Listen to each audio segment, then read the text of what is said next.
Grabe at halos mawasak nga daw ang pagmumukha ng ngayon ay fiancé ng dating boyfriend ni Carl Estrada na si DJ Jelly Au. Si Jelly Au mismo ang nagpost sa social media na matindi ang nakabtan nito sa kamao ng kanyang fiancé na si Jam Ignacio. Kasalukuyan nga na nagpunta o kanina ay nagpunta na nga sa ospital ito or sa emergency room para magpagamot ayon sa mga netizen. At sa post ni Jelly, talagang kung hindi siya nakahingi ng tulong ay baka binawian na ito ng buhay. Yan mismo ang naging pahayag ni Jelly sa kanyang post. Anyway, bago ang nasabing pambubugbog na iyan ay nagpost pala itong si Jelly at tila minumuk pa nito si Carla Estrada, ang ex-girlfriend naman ni Jam Ignacio. Sa kanyang IG story makikita na magkasama pa sila ni Jam Ignacio habang siya ay nagpapamanicure, habang nagkakape naman ang boyfriend or ang fiancé na si Jam. Sa caption, makikita kasi ang pangalan ng nagmamanicure sa kanya ay si Miss Carla. Caption ni Jelly, ayoko na lang mag-talk go Ate Carla. Sinabi pa niya at Jam Ignacio, inip ka na Ate Carla, pabilis daw, hehehe.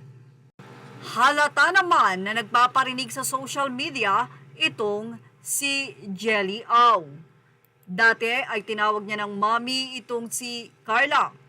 At alam niyo ba na tila hinihint daw ni Carla Estrada itong bagong nobya nitong si Jam na mayroong hindi magandang pag-uugali itong si Jam Ignacio na tila hindi naman na-gets nitong si Jelly.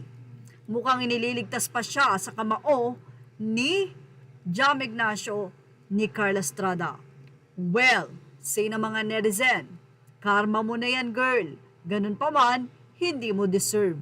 Narito po ang naging say ng mga anonymous commentator mula sa Fashion Police.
At yan nga ating showbiz love update. Thank you for watching. Images are all credit to the rightful owner. Please like, share, and subscribe.